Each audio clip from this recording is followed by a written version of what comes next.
Welcome back to Nate the Hate, where we are going to tackle a interesting topic today of did Square Enix mislead with the marketing of Final Fantasy VII Remake?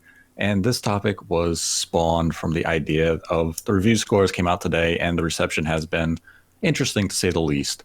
And joining me to approach this topic is MVG. What's up, Nate? Great to be here. And we have a special guest tonight in the form of the Chimerex Project, also known as Evan. Hey. It is a pleasure to have both of you here with me tonight. And well, let's start it right off. What do you think about the review scores that Final Fantasy VII Remake got today? I think the scores are about where I expected them to be, Nate. I played when I played the demo. I got a really good feeling about the game. I thought that it would be one of the candidates for Game of the Year, and I think the review scores kind of have really backed that up for me. Now, I have not yet played the game. Hopefully, I'll get to play it on Friday when my physical copy comes in, but I actually may just preload it anyway and play it. If that doesn't happen, I may just cancel my pre-order. But I think they're about where they should be. What do you guys think? I mean, they seem about right. This is kind of one of those universal games that, like, it's in everyone's history. It's intrinsic in a lot of people's blood for gaming. So, like, if they didn't hit enough points, most of the reviewers would try to, like, cut it down a little bit. But, I mean, I'm not seeing too many things below 85-ish. It seems to only dip a little bit below there. IGN gave it an 8, right? 8 out of 10? Yeah. Yeah, that was a little surprising to me, especially when they, and this is, I don't want to derail, but they gave Resident Evil 3 a 9.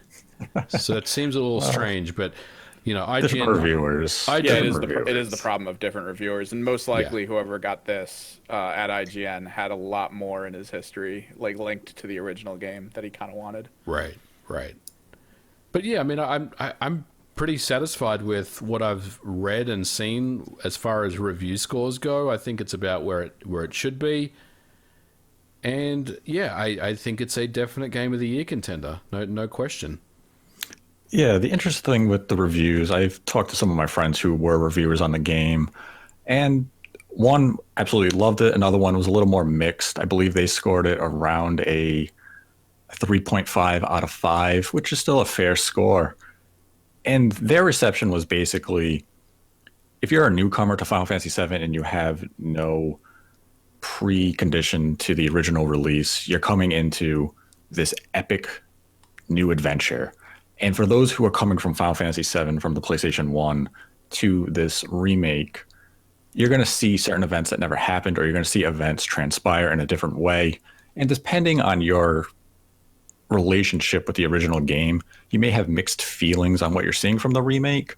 And that's what seems to be causing some of the divisiveness of the reception of the reviews today, is that people are seeing it saying, well, they're talking about changes to the ending. I'm not sure how that's going to sit with me. And I mean, I guess that can segue into the first point of this game from the get-go. Square marketed as Final Fantasy VII Remake. And in the minds of a lot of people, they thought this was going to be a one-to-one recreation of the original game back from the PlayStation 1 era. And instead, what we got was a reimagining. And Square has been very clear about this in interviews dating back to 2019 and even before. They said it. They said this is going to be a reimagining of those original events of the original game. And we're going to expand on ideas and premises and concepts, on the characters, the cities, the environments. And that's what we're getting with Remake. But for some, they're not quite getting that connection. They're lost for some reason. Well, let me counter that a little and play devil's advocate. So I'm looking at the box of the game right now. And let's just assume that the person that's unhappy about this did not read any of these interviews or watch any of the trailers or anything, but they're a Final Fantasy old school fan from back in the day. They know this game's coming out and they're like, yep, I'm going to pick it up. So the box says, and I'm looking at the North American one, I haven't looked at the European one, but it says And this is all it says, Nate. It says the story of the first standalone game in the Final Fantasy VII Remake project covers the party's escape from Midgar and goes deeper into the events occurring in the city than the original Final Fantasy VII. That's all it says. It doesn't say anything about reimagination or anything whatsoever. So, to be fair on those people, and I'm not talking about the ones that are up to speed on interviews and what they've read or what they may not have read, but if you're just the average casual fan that played the game back in the day, and then you buy it expecting just a one-to-one remake, there's nothing on the box that really tells you otherwise. It's not misleading, because I think I heard misleading said a lot today, but it's not very clear, and I think Square could have done a better job really handling that to a wider audience, rather than just an IGN interview or whatever. You know what I'm saying? So you'd say they kind of purposefully omitted information with their marketing of the game to make it sound more grand than it really was. Because, I mean, as far as branding goes, the word reimagining, it sounds good. It's a good buzzword. Yeah. But when it comes to actual marketing and branding of the game itself, I wouldn't pick up a box that said Final Fantasy VII reimagining. Right. You use remake because you automatically get that picture of this is a remake of that classic game in a new style and a more modern take. But they didn't really relay the information of this is part one of however many installments. So it's complex, because some of their marketing, it has been clear, but they also fumbled in several areas. Yeah, I mean, it was probably a clear decision from their marketing, because I mean, the main way you would get people to know that this is episodic is by putting episode 1 on the actual title, which Right. in gaming, the connotations with episodic games is like almost bottom of the barrel. People tend not to be super interested in those types of things. So, and then on top of that, between remake and reimagining, we've already had so many games coming out as either remake or remaster. It's already there. Like, it's already a mainstay in the gaming like setup for what type of words you would use in titling to try to get people interested. So it's already that buzzword approach. That's true. So if you were Square in this case, because when we think of episodic games, we think of The Walking Dead, Life is Strange, games of that nature. So if you were Square and you released this game as they are planning to in a multi-part, how would you have labeled Final Fantasy VII Remake? Would you have still said episode 1, or maybe just would part 1 have been a more acceptable form? I honestly think maybe just calling it Final Fantasy VII The Midgar Story or something along those lines, maybe completely retitling it, might have been a little bit more helpful. But I mean, this is me compared to maybe the army of PR people they had on a board who were trying to decide this. So I'm not too sure.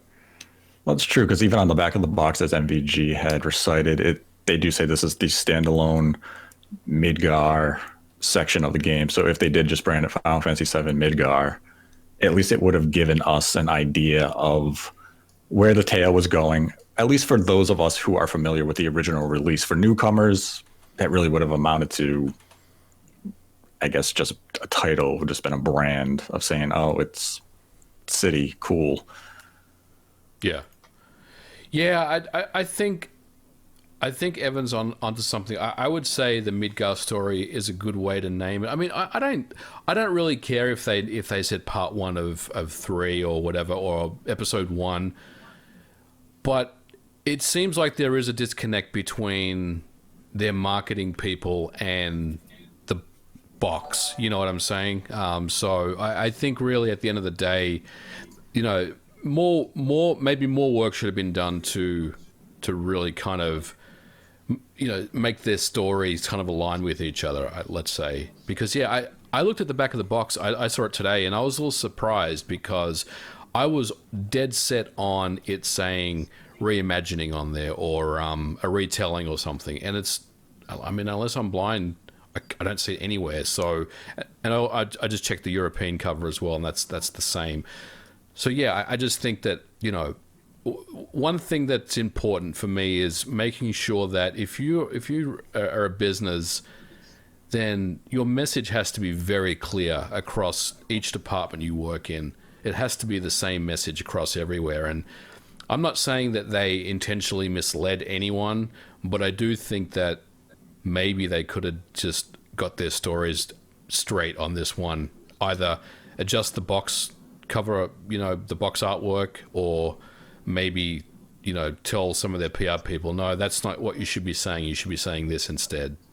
Do we feel like if the word reimagining was on the box, there would be maybe like 20% less of an issue with some people? Like we wouldn't be hearing as much from people who are like, this isn't the Final Fantasy VII I was hoping for? Or would the word just be at that point like a placation that no one really paid attention to? Because it also seems like with the announcement of this, people already kind of established a cognitive distortion of what they were expecting it to become versus like what they were being told. So even if the word existed, would they still have their own like, this is the game I wanted and this is what they are making kind of in their forefront of their minds? Yeah, that's an interesting point because it seemed like from the day this was announced, people already had an image in their minds of what they were going to get from this game. And it kind of plays back to when Square originally talked about remaking Final Fantasy VII, where they said, if we do undertake this gargantuan task, we have to make sure we do it right. Otherwise, we are going to disappoint a lot of fans. And I think we kind of see that hesitation. And even with this release, they knew what was riding on this game. They knew what it was riding on, every trailer, every announcement, every reveal of this game. And they had to do something new and shocking. And it still did not quite reach the image that everyone had, because people were still kind of expecting that turn-based Final Fantasy VII game, but remastered in HD. And it was going to be the one-to-one retelling of the PlayStation 1 game. It was going to be everything you were familiar with, maybe expanded upon in certain areas. Whereas Square said, we're reimagining it. We're going to make it its own standalone experience. Midgar is going to be its own thing. It's going to be a living, breathing city. And you have to throw away what you previously played on the PlayStation 1 and come into this as a brand new game. And I mean, maybe if they just named this Final Fantasy VII Midgar, no part one, no nothing. It's just, this is what this game is. It's Final Fantasy VII Midgar. Our next plan is Final Fantasy VII Aerith, or whatever they want to call it. We just have to treat this as a new game for the modern times. We can't look to the past of what Final Fantasy VII was. And when this game was announced, that's what everyone did. You looked at those 3 discs, you looked at that whole adventure, and you were already visioning what all these set pieces were going to be in, on a PlayStation 4. And that never seemed like that was Square's intent. Yeah. I think the other things to consider is you both bring up really good points, Evan, especially with, do you lose 20% of your fan base if you call it a reimagining on the box art? That's something that you can't really discount because, yeah, I mean, you may lose the diehard FF7 fan if it says reimagining of the tale on the box art, because that implies it's been changed or diluted in some way that is kind of a negative thing. But I think the other thing that I think is probably the biggest failure right now for Square Enix is they're not telling us how many episodes there are of this game. Like, we don't know. We're assuming it's going to be 3 parts, but it could be 5 parts. I mean, this feels like Shenmue all over again to me. You know what I'm saying? Like, this could go on for like another 10 years. And we kind of joked last week that it'd be 2035 before it's all said and done. I mean, is that really that inaccurate? It could be 2035, if it's like 5 more games or 4 more games after this one. So we don't really know where this starts and ends. Now that it is a reimagining of the game, it could go somewhere else completely. Now, I'd like to think that it's, and I'm saying this, guys, I haven't seen the latest trailer, which I believe gives away a lot of the game, and I'm not even entertaining that thought yet.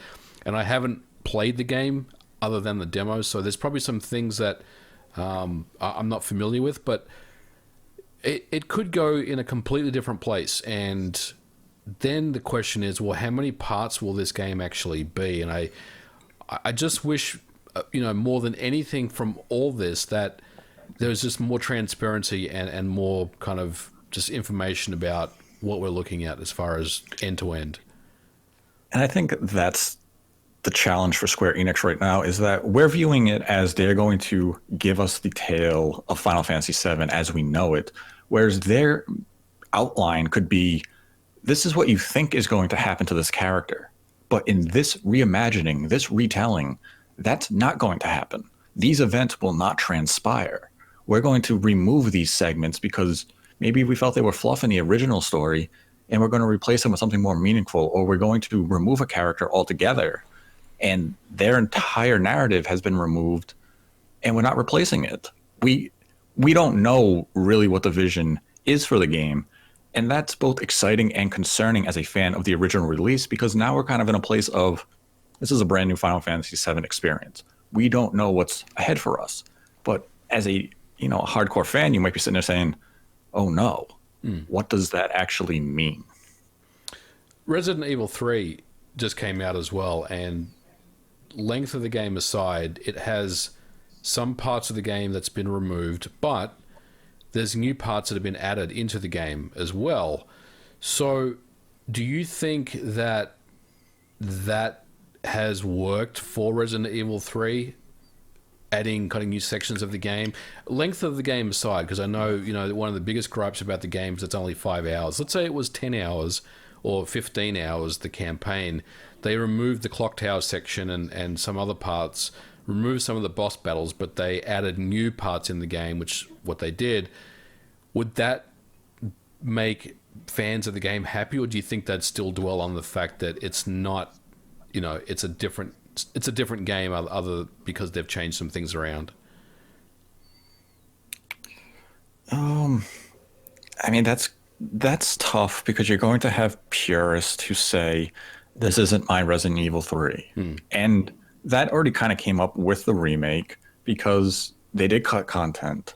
They did change encounters. And they're sitting there saying, this isn't the Resident Evil 3 I remember. The Resident Evil 3 I played was more puzzle-based. Right. This is more action-y. It's almost a Metroidvania in some ways in terms of setup. And the problem with these remakes that we're hitting kind of at now is they're being compared to the original games, which is a valid comparison, because that's obviously their inspiration. That is what they're being built up from. But because we are viewing these games from a nostalgia perspective, we're still expecting them to remain true to those roots while giving us something new. And that's a fine line of balance. And it's why we haven't really seen Nintendo remake many games. They remade Ocarina of Time for the 3DS, but that remake was basically just, they enhanced the visuals, they tuned some stuff here and there, but it was, we have to remain as accurate and authentic to the original N64 version as we can. We are not going to deviate from that. This is going to be Ocarina of Time through and through. And then with Capcom, they've taken more liberties with Resident Evil 2 Remake and Resident Evil 3, for better or worse. And now we have Square, who's taking liberties in every way and just saying, we made a brand new game set in the universe of Final Fantasy VII, and this is the story we have to tell. And that's where I put on Twitter earlier today of, this version of Final Fantasy VII doesn't negate the PlayStation 1 original. These two complement each other. One doesn't replace the other. It's look at them as companions. Yeah. The PlayStation 1 is its own story. If you want to view the remake as a parallel universe, do that if it makes you feel better about the content in it. Right. I agree. I'm totally fine with what they're giving us with this. It's, for me, and again, I've only played the demo, so keep that in mind, but it feels familiar enough to me to want to play the game. and I'm kind of excited about the twists and turns that are certainly coming. So I would say, I'm fine with what they're doing. I do also acknowledge that maybe, they could have handled it better from a PR perspective or a marketing perspective. The message, the message is a little confusing. But, it's 2020. I mean, if you're going to remake a game, there are a lot of things about an older game that may not translate across properly or very well in a modern era, or maybe just doesn't really seem to fit in the game anymore. And any decisions that were made to cut things out or change the course of the story, I think should be respected and just kind of accepted. And I think that's my kind of takeaway from all this. Let's see, we can look at a more recent, lower scale remake with Panzer Dragoon. Yeah. It's considered one of the best games of its era back when it originally released, but this remake was mixed at best because they tried to stay true to what the original game was from a gameplay perspective, but they failed in other areas, whether it was making the dragon bob up and down far too much, a very slow, laggy camera for rotating, a weak shooting system. They didn't change anything in a mammoth way, but those minor alterations really damaged the game from a fan's perspective. It Right. was not for the better. I guess the other criticism about the game was it didn't really bring anything new to the series, right? I mean, it was Right. you're playing the same levels. Why? And I heard this, and I was someone that also asked for it too. Is why not add a couple more levels in the game? You've got the ability to do so. Like Doom 64 was, they added a whole new episode to that game. I mean, add something new for a modern era. I think it's okay to do that. It doesn't have to be a one-to-one replica of a game that you loved back in the day. Now, on the flip side of that, you've got something like Shadows of the Colossus by Bluepoint, which, for all intents and purposes, is a one-to-one replica of the game, and that's totally fine too. I mean, I think either way you kind of look at it, it's not a negative thing. It's really what people are looking for. And look, I think Final Fantasy VII Remake is totally fine with the way the direction has been taken. And look, I'm like I said, man, I'm psyched about the game. I can't wait to get to get stuck into the story myself. So, would you say Square misled people by charging $60 for this game, knowing it is just one part of potentially several? No, because it's a 50-hour game, right? I mean, I'm hearing anywhere between 30 to 50 hours to beat the game, or to at least complete the game. So it's not misleading. I mean, you're paying for a 50-hour game, So I think it's fine. I think when they first announced this, ages ago, that it was part one, or when they showed the reveal, last year at E3, or was it last year or the year before? I'm getting confused, but people were asking, well, is this the whole game, or is this just the first section? And we realized it was the first section. And again, we just assumed that it was going to be, and then Square kind of confirmed that it would be. And again, it goes back to, if Square just got it ahead of it and said, look, this is part one of 3-part series. There's 50 plus hours of gameplay here, plus side missions, more, stay tuned for more information type of thing. I think that would have been a better approach, but I don't think they misled anyone. I just think that they could have been a little more clearer in the message, of the game. What's your take on that, Evan? Yeah, because it does come down to message, but the argument of Is it not worth 60 because it's only one part of one story that already existed at some point in its full entirety? It's weird to talk about because it almost feels like whenever I hear that argument, something along the lines of like, let's say, the original PS2 and then further trilogy of Prince of Persia. Like when the second one comes out, do you get mad that they didn't wait and not release the first one until all three were finally together and then release them all at once? No, because you're getting a lot of game from one, two to three. This just feels like now with the new technology we have, with the new engines and all that, they were able to take something that they had to condense. Maybe they back when they were making it, they were like, "Oh, we have to cut that. That's we don't want to cut that, but we have to." Now they can finally take their time, put as much into it as they want, and then split it up as they see fit for what they need to be able to complete and then move to the next one. So it definitely it's fine as long as it's not a situation where the game they put out is just empty. And I know a lot of people were saying it was like 20, 30, what was it, 50 for the upper end hours for completion? Yeah. We've been Yeah. hearing. I know in a lot of the reviews I've been looking at, they say the side quests that fill that time are padding or empty. I need to see it. Like, I need to see if it is just like a take this box here and that'll take you 30 minutes kind of quest. But if it actually has story in it, does that just mean that the person claiming it's padding not like the lore? Because you have to kind of take into account that the people playing it might not care about the lore itself and they're just viewing it as kind of something they can talk about in the negative to gain kind of, I guess, like a status almost in reviewing.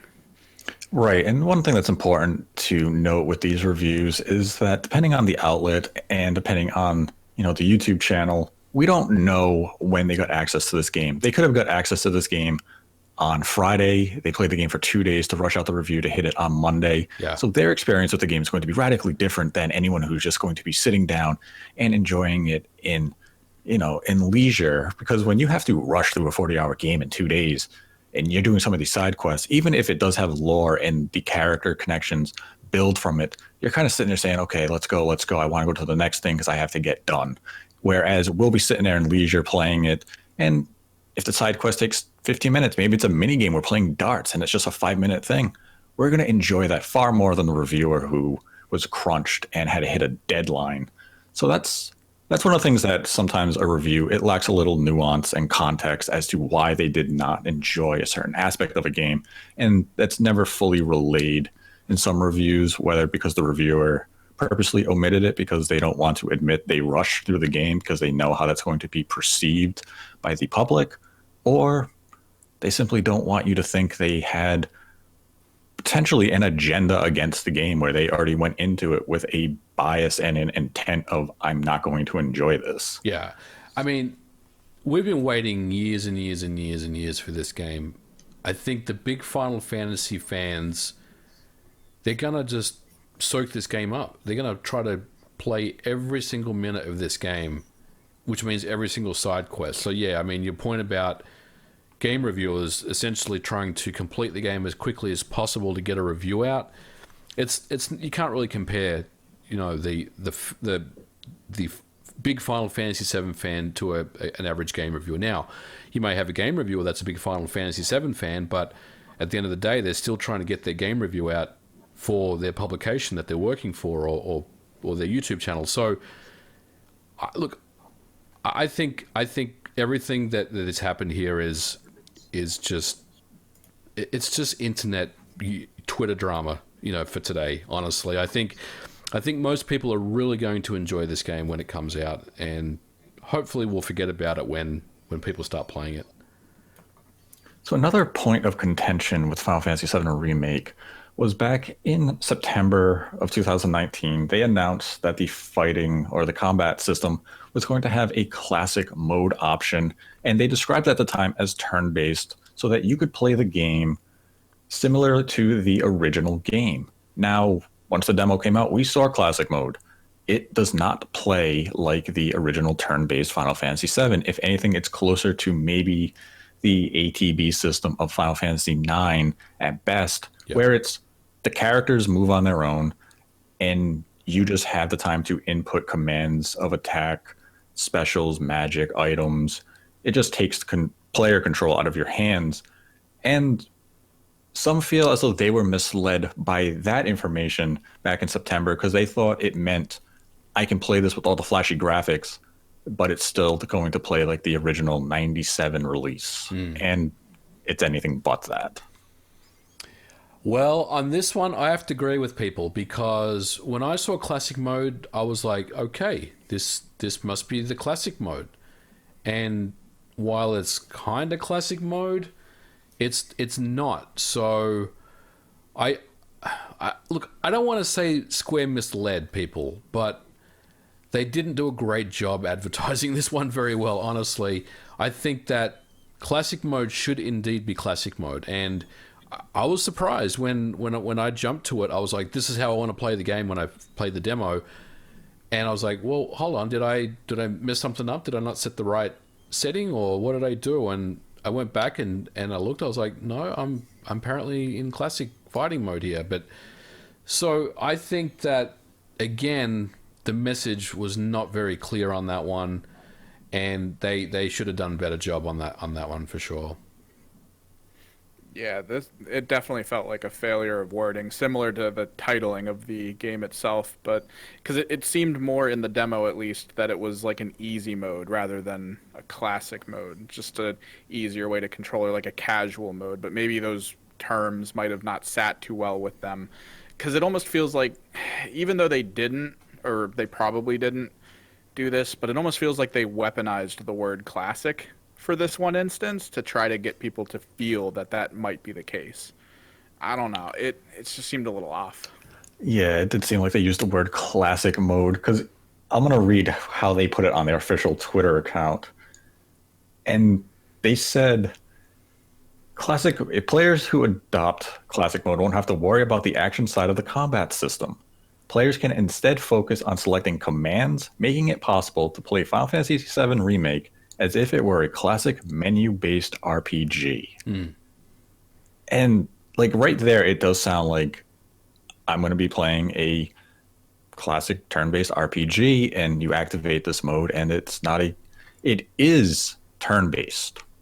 It is not classic RPG turn-based. Right. It's much more hectic, which I understand. The game's combat system and enemies are not designed to go back to that turn-based RPG approach that we saw with the original game. And we can look just in the demo with the Scorpion boss battle, you have to get to the reverse side of him sometimes to exploit a weakness. Right.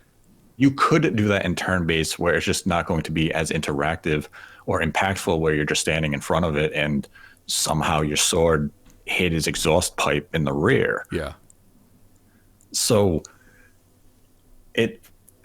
I wouldn't say it was misleading, as it was skillful marketing to make you believe something was there. They're right in their saying that there is a menu-based RPG system in place. It's just not quite what they made you envision. Again, do you think they tiptoed around that one to not upset the purists and the fans of the original? It would have been a misstep to do that, wouldn't it? Like, to claim that it was going to be classic while knowing it's not is basically a guaranteed way to smear the brand. I don't see why that would be a good idea for them. I don't know who would have brought that up. Yeah, I have to agree with that. It seems like by doing that, it would have backfired on them very quickly, whereas their wording in this case was kind of more like, yeah, it's still turn-based. We gave you what we said. We didn't promise Final Fantasy VII turn-based combat. We just promised classic menu-based RPG style combat, and that's what you have. Yeah, of which there are a lot of classic JRPG style combats. Right, and that's the thing. They didn't specify. They never said it was going to be their own, or that it was going to be something like a Kingdom Hearts style. They just said it's menu-based, and it is menu-based. Right. So I would chalk that. It's slightly misleading. Yeah. It's also skillfully marketed. Yeah, I agree with you. It is definitely slightly misleading on this one, but again, I don't think they intentionally tried to do this. I just think that it was something that, again, between the people that developed the game versus the marketing people, there was just some lines that got crossed there. Honestly, I just don't think they really kind of talk to each other, or maybe the folks that run the PR on Twitter and stuff like that maybe just got a different message. But I am disappointed that the classic mode is not a true classic mode. But is it a deal breaker? Hell no. I mean, again, this is 2020. I don't want to play 1997 Final Fantasy VII again in 2020. I've played it a number of times. It's a great game, but I want to play this game that's coming out on the 10th. And with those types of things, the classic mode and the reimagining versus remake, I don't really care. I think it's going to be a great game, and probably that the moves that they made will appeal to a larger audience. And you have to remember that look, any video game company wants to sell as many copies as they can. They want to sell millions, and this will sell millions. But I think Square's ultimately setting themselves up to open this game up to many, many new fans that have never experienced the game before, because this is the right way to do it. And sure, they've pissed off some of the old fans, the purists, or maybe confused them. But I don't think that they've lost the purists. I think that most of those people will play the game and really enjoy it for what it is.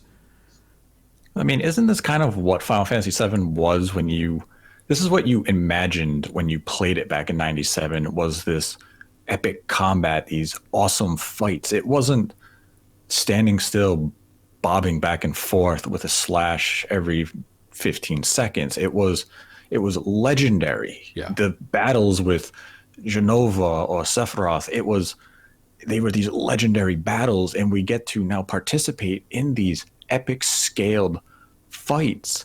And it seems like, based on social media reaction and forums, is that there's just a certain intersection of people that seem to be predisposed to loving the remake. Then there's another group of people who are predisposed to hating it. And then there's a group that's just in the middle who's not really sure how to feel yet because they have not played the game. And that's the group to be part of right now. Right. So if you were Square, how would you have marketed classic mode, and how are you going to approach this remake when people still complain that this is not the one-to-one copy of the original game? Like, how would you have gone about it, be it in trailers or communicating to fans at an event like E3 to say, it's Final Fantasy VII Remake. This is what it's going to be. Here's the combat system. How would you have communicated it accurately enough where you wouldn't have pissed off everybody? Well, like you're saying, if we were in full control over the marketing for this, yes, I would have approached it from the perspective of not caring about the people who wanted this to be a one-to-one, while reminding people that, again, it's 2020, we need to update, because it's more of a thing where you're trying to pull new people in who maybe never experienced this, who you want to experience this. So there's a better way for people to like talk about this kind of storytelling, this kind of world. Whereas if you're just aiming for the original people who liked the game, that maybe that's all you get and a little bit extra, and that's it. And I don't know if that's a good idea to approach such a scale of a game with that in mind. Ever, are you playing the game when it comes out? Yeah, Well, I did not play the original. There you go. My roommate played the original in college, and I watched it, and I thought it was very overrated. I played the demo for this, and I am very excited to play it. Evan doesn't play console games. No. Like, the listeners need to know that he doesn't play any console games. He's playing Final Fantasy VII Remake. I mean, there you go. I mean, this game is going to sell a lot of units when it comes out. And I think Square, look, if you ask me the same question, Nate, I'm always a big believer in get ahead of things early and just be as transparent as possible. But I also kind of agree with Evan as well that look, who cares? You know, that they don't really care. But my style would be, you know, when they showed this off at E3 or whatever, I would say, look, this is part one of a 3-part series. It will be a reimagining, and look forward to the game when it comes out. We got a demo coming, you know, soon, and just leave it at that. And then people can stew on that and get upset about it and do their online change.org petitions to get the game changed, whatever. But at the end of the day, I mean, if you stick to your guns and you ship a quality product, which this will be, which this is, then there's nothing to be concerned about. You see, I think it's telling that Square's marketing worked, where, as we just heard, Evan never played the original game, but he played the demo of this one, and he's excited to play it. And that's the sign of successful marketing. They catered to newcomers. Consider, yeah, well, that's more design than marketing. Consider me an outlier. Like, I barely paid attention to the marketing. It did come down to whether or not I liked that demo. That was almost wholeheartedly what I was looking for. But what sparked interest in the demo because you knew of the game's origins and it was, oh, this is one of those highly regarded games. Let's see what this buzz is about with this remake. Let's see if it's cool. It was mostly the transfer to action. The story I could almost do without. We'll see how they adjust it and expand upon it. But the combat itself feels really good for an RPG that's action based. Like, it feels very fine tuned and is something I would love to see done more in modern RPGs, to give people more control at doing way more stuff than just being like the one character who has a couple attacks. So the flow of it feels really good, at least from what I played in the demo. We'll see if it maintains that way the whole way through. So I guess the last point that we touched on it a bit, and it's still really the main focus for a lot of people in arguing about this game's existence, is that it's not the complete Final Fantasy VII game.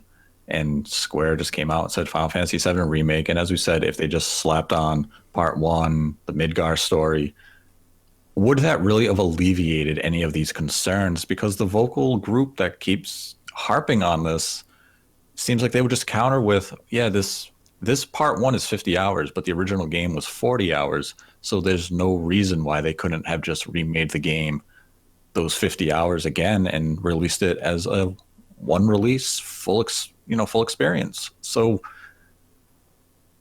like, is that actually a problem that this isn't a complete narrative as far as we know Final Fantasy VII to be? No, I don't think so. My biggest concern really is technical stuff, as far as, you know, let's assume it's 3 parts, right? Is part 2 and 3 PlayStation 5 and part 1 is PS4 only. That's a different conversation, I think. But I mean, I think about this something like Mass Effect, or a trilogy that has been like Dead Space or something.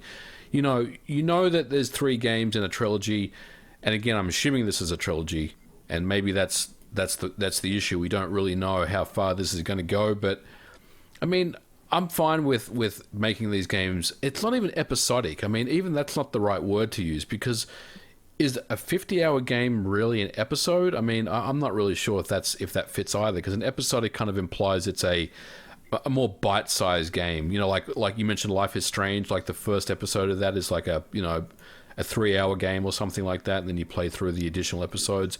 Yeah, the Wolf Among Us game, stuff like that. Yeah, exactly. I mean, this is a standalone 50-hour campaign, which makes, again, I'm assuming, 1/3 of a bigger story.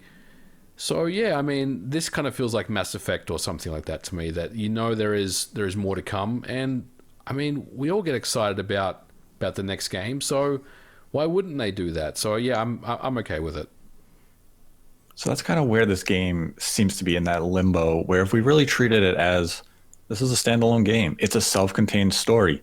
Yes, it will likely end on a cliffhanger to set up the events of the next entry, just like any ongoing story does.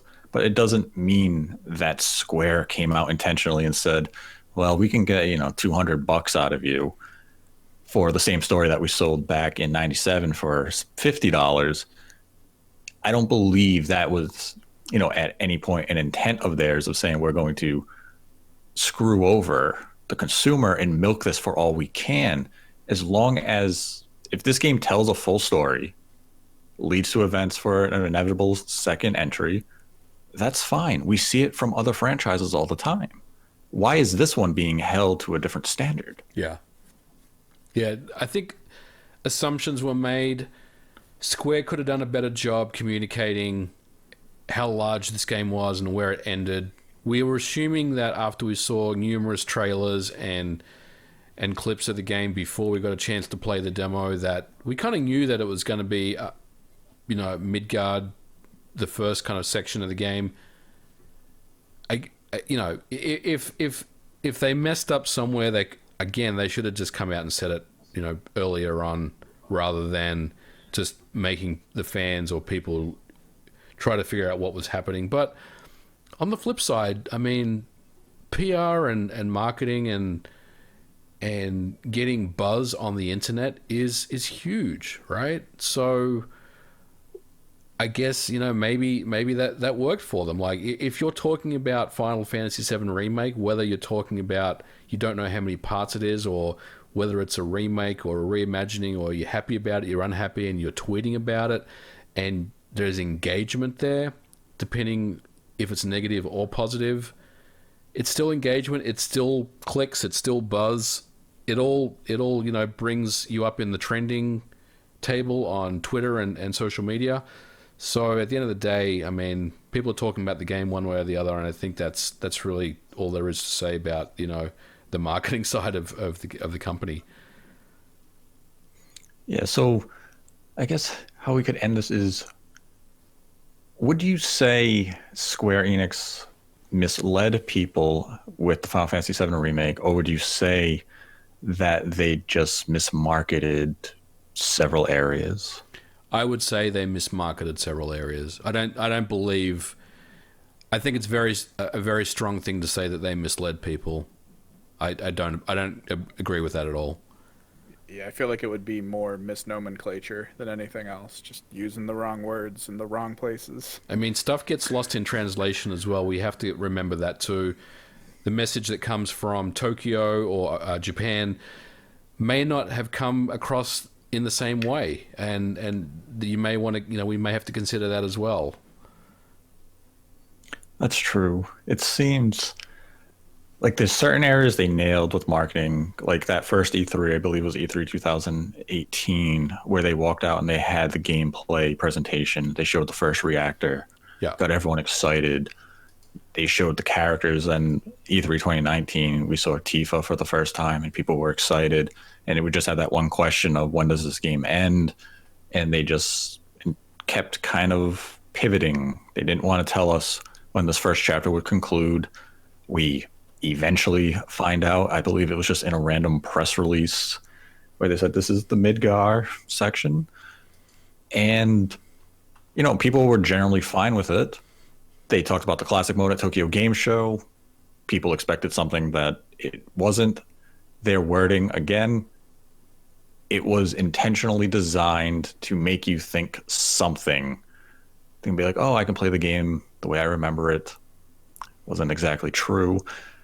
And it feels like, in some ways, Final Fantasy VII Remake's marketing has been a failure, but it also has its successes because people are talking about it. It's reviewing well.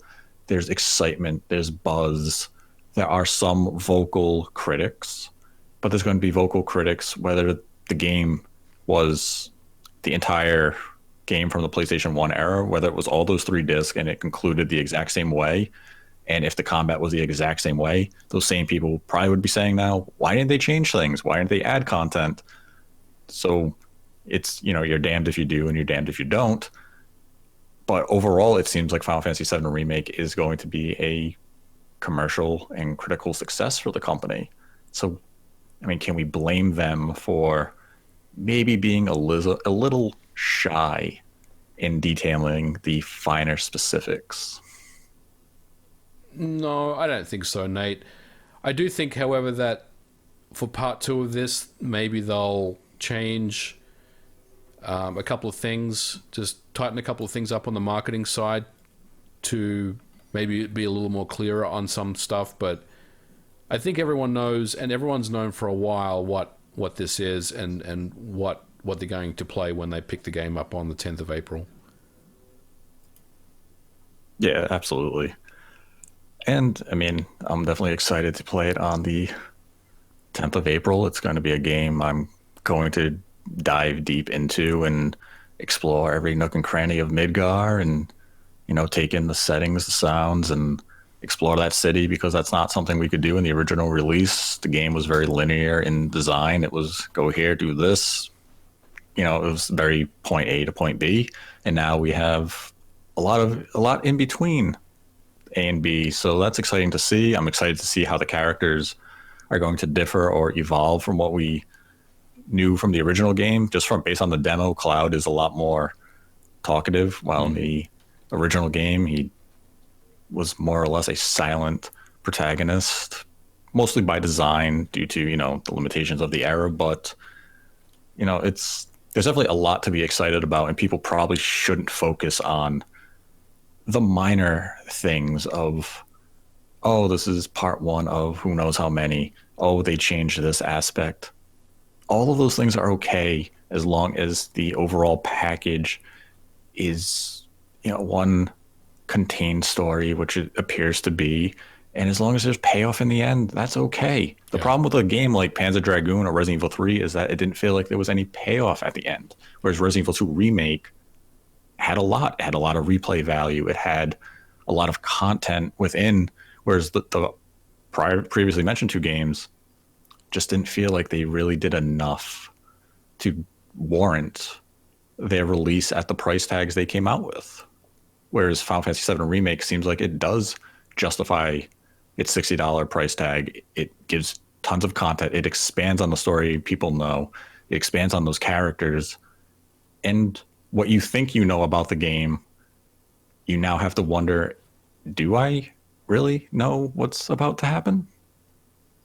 And I think that's exciting in and of itself. Yep, agree. So that will conclude this episode of Nate the Hate. I will thank Evan and MVG for joining me tonight. Thanks for having me on again, man. Yeah, it was fun.